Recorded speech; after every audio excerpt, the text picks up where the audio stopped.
The reality here in Nogales is that people are stuck. There's no access to make it into the United States through legal channels. People aren't able to go back to their homes because of the violence that they've fled or because of the poverty that they've experienced.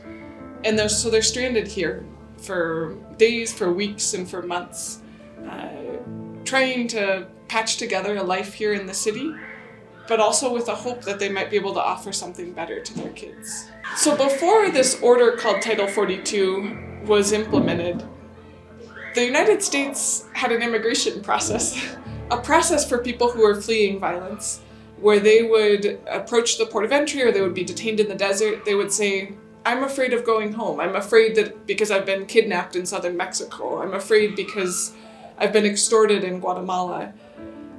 And the Border Patrol agents, immigration officials, would then transfer their case to be heard through a legal process, for them to argue about whether or not they qualified for asylum and whether or not they could stay in the United States.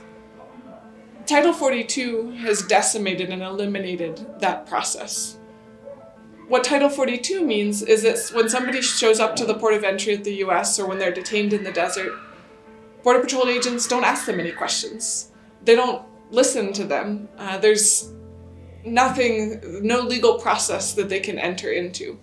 Their fingerprints are simply taken and then they're immediately sent back either to Mexico or even to countries like Haiti without any due process, without any access to explain to US officials their situation and the violence that they're fleeing. So I think, I guess the way I challenged myself is I was very, I guess I believed the media too much as to what was really going on at the border. And I thought that this was a way to challenge my morals and my belief system and my integrity, to go down and really see what life was like, and just to experience it firsthand and really see what the immigrants are facing on a day to day, and challenge just how I looked at my life, and I think one of the biggest challenges day in and day out was we would leave after serving food to the immigrants and we would walk back across the border. And I remember thinking that that's not something that everybody gets to do. That's definitely a privilege that I had that most folks do not have a chance to do, that are down there right now. And, just, you could just feel the emotions as you turn to look back and you're leaving these families with their kids and you've just served them a meal and been one of their friends, and now you're turning your back on them. And that's kind of how I felt. So I think just challenging what I thought happened at the border to what was reality. I guess I could close with this: is we met with a family, the husband who was a bus driver and had been shot twice, and finally made the decision, and just the pride he had in what he did in work. And I think what hit me is they actually, working at Georgetown, DC, he had family and he wanted to live in Silver Spring, Maryland. That's 20 minutes away from where I was. And I remember saying, I'm like, come on up, you can be my neighbor anytime. I would take that person to be my neighbor. And I think just realizing, just go down and do it and experience it.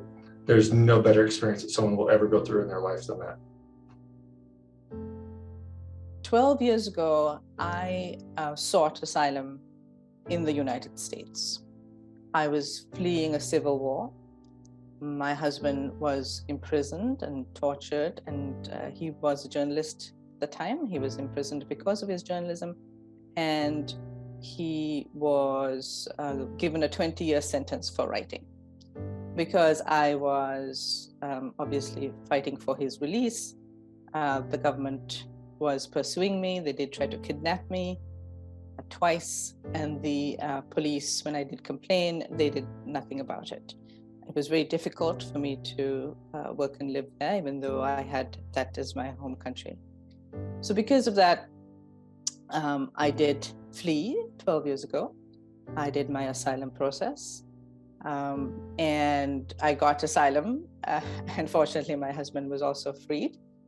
And so, we started our lives here as asylees. But coming as an adult, one of the issues is when you seek asylum as an adult, I was an adult, it's like the life you had before never existed. You need to find new, new certificates. Whatever you did before is not counted in the U.S., which is very difficult.